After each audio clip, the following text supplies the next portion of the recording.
Assalamu alaikum wa rahmatullah. Bonjour à tous et à toutes. Mon nom est Nermine du Forum musulman canadien, le FMC-CMF. Parmi les penseurs, savants et professeurs avec qui nous avons eu la chance de discuter, c'est aujourd'hui avec plaisir que je vous présente l'entretien que nous avons eu avec le professeur Tariq Ramadan lors de sa dernière visite à Montréal. Tariq Ramadan est professeur d'études islamiques contemporaines à l'Université d'Oxford. Il est engagé depuis plusieurs années dans le débat concernant l'islam en Occident et dans le monde.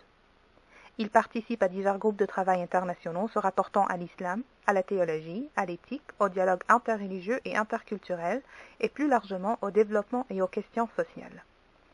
Éloquent, courageux, précis et pertinent par ses discours, le professeur Tariq Ramadan est néanmoins très souvent accusé d'un double discours.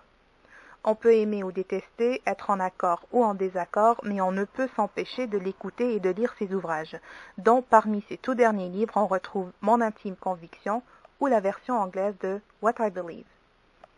Alors je vous souhaite une très bonne écoute et merci de votre visite.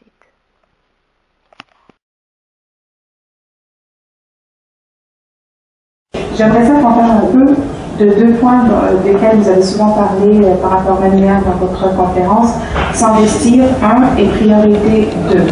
À votre avis, de quelle façon est-ce que quelles devraient être les priorités des Québécois et des Canadiens musulmans, et de quelle façon ils devraient s'investir pour un meilleur vivre ensemble avec tous? Il y a des priorités qui sont de différentes natures. Il y a des priorités qui sont intellectuelles et des priorités qui sont pratiques.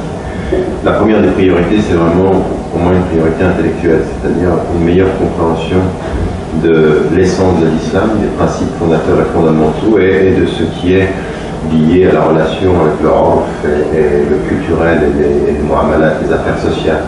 Ça, c'est élémentaire, mais c'est nécessaire. Il faut vraiment que les musulmanes et les musulmans s'investissent beaucoup plus dans la connaissance de leur religion, parce que c'est cette connaissance-là qui va leur permettre de mieux rester ce qu'ils sont par rapport à un environnement qui est nouveau, qui est changeant, qui est un environnement de société industrielle, industrialisée, développée, moderne et laïque aussi, avec les particularités qu'il y a entre le Québec et le Canada, d'un point de vue beaucoup plus général. Donc il y a déjà cet enjeu-là qui est important, l'enjeu, la priorité de la connaissance.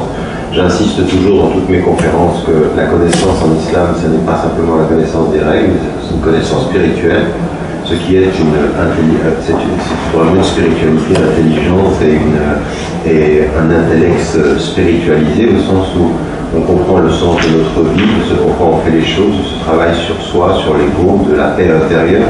Tout ça, il ne faut vraiment pas le minimiser. Il ne faut pas que dans l'activité, dans l'action en tant que musulmans, on devienne des agités de l'action et non pas des gens qui sont actifs avec une vision spirituelle, avec une vision philosophique même de leur présence. Donc tout ça, c'est un ensemble de priorités. Ensuite, ce qui est important dans la société canadienne et dans la société québécoise, c'est de bien comprendre l'état des lieux, c'est-à-dire qu'est-ce qui est acquis, parce que vous êtes dans une société québécoise et canadienne qui, par rapport à d'autres pays occidentaux, a énormément d'acquis, énormément de choses qu'on peut prendre en compte. Ne serait-ce d'ailleurs que dans la tension identitaire qu'il y a entre le Québec et le Canada, il y a énormément de choses qu'il faut étudier et dont on peut tirer des enseignements. Et que les concitoyens à Montréal, au Québec, d'un point de vue général, peuvent comprendre un certain nombre de préoccupations musulmanes en tant que minorité, en tant qu'ayant l'expérience de ce rapport à une culture qui serait dominante, par exemple. Et donc la question de l'environnement et de l'état des lieux, puis ensuite les étapes. Et les étapes, c'est autant des étapes d'éducation que des étapes sociales. Ce que je disais également dans la conférence, c'est qu'il y a une des choses qui est importante, c'est qu'il faut absolument éviter les confusions, parce que les questions socio-économiques ne sont pas des questions religieuses, parce que les questions strictement économiques ne sont pas religieuses, parce que les questions de rapport à la migration, c'est pas religieux spécifiquement, et donc il y a une connaissance à approfondir, et puis dans chacun de ces domaines, il faut faire deux choses, se spécialiser. C'est-à-dire avoir des gens qui sont vraiment au fait de la question, pas des gens qui sont généralistes et qui parlent. On peut l'être, c'est bien d'être généraliste, mais à un moment, il faut, si on veut des solutions, il faut se spécialiser. La solution vient de la spécialisation et des gens qui investissent dans ce domaine-là, qui peuvent devenir des professionnels, ou des gens qui, à partir de leur expérience, se spécialisent au niveau de la connaissance. Donc la spécialisation. La deuxième des choses qui est extrêmement importante, à mon sens, comme des priorités de notre installation en Occident et pour vous au Canada et au Québec, c'est l'institutionnalisation. C'est-à-dire qu'avec la spécialisation, il faut des institutions qui ne soient pas des mosquées, qui ne soient pas des ONG à caractère solidaire, mais un vrai travail de professionnel. C'est-à-dire une institution qui va être autonome, indépendante, qui se prend en charge financièrement et qui institutionnalise son rapport à un domaine spécifique. Ça veut dire autant par rapport à un travail, par exemple, d'enseignement islamique.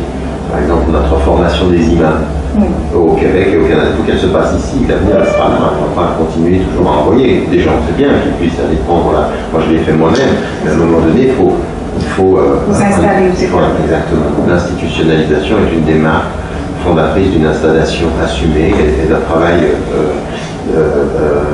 pointu. Donc, spécialisation, institutionnalisation sont les deux jambes d'un travail qui va nous permettre de clarifier notre vision. Très bien. Maintenant, par rapport à la laïcité ouverte, on parle souvent de laïcité ouverte ici au Québec. Comment vous voyez cette laïcité ouverte et est-ce que vous croyez vraiment que les communautés qui sont issues de différentes croyances peuvent-ils coexister avec cette laïcité ouverte pour une société inclusive et non pas exclusive? Oui, il faut qu'on se mette d'accord sur les termes, parce qu'en fait, souvent on parle au Canada de laïcité ouverte par opposition à ce dont on a de l'idée de la laïcité en France, qui serait censée être une laïcité fermée. Et moi-même, depuis les années 90, j'utilisais la formule pour une laïcité ouverte. J'avais écrit un article dans Le Monde qui avait ce titre-là. Mais j'ai révisé mon jugement, parce qu'en fait, il ne faut pas une laïcité ouverte ou fermée. Il faut revenir à l'essence même de la laïcité telle qu'elle est. Parce que dire qu'elle est ouverte, ce serait la qualifier avec une certaine idéologie. Et fermée, ce serait la qualifier différemment. Non, il faut simplement qu'on soit cohérent. Qu'est-ce que veut dire le processus de sécularisation et qu'est-ce que c'est que la laïcité? La laïcité, ça n'est pas l'absence de la religion. C'est pas l'invisibilité de la religion.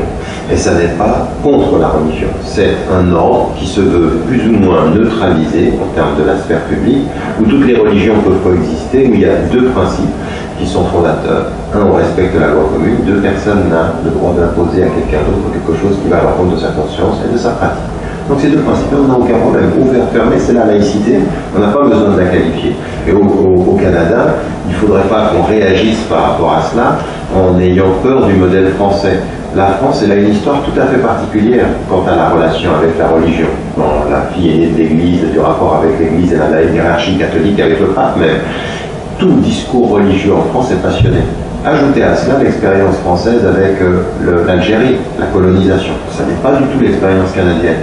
Donc il faudrait bien au Canada, alors après on peut la qualifier, moi ça ne me gêne pas, mais ça ne m'intéresse pas beaucoup. Ce que je veux, c'est revenir à l'essence du cadre sécularisé et laïque et de dire, si on applique la loi telle qu'elle est, la loi au Québec ou la loi plus générale au Canada, nous n'avons même pas besoin de changer ou penser à une laïcité ouverte. Il faut simplement lire la loi telle qu'elle est. Et cette loi nous offre des latitudes qui nous permettent totalement de vivre avec le cadre canadien et québécois.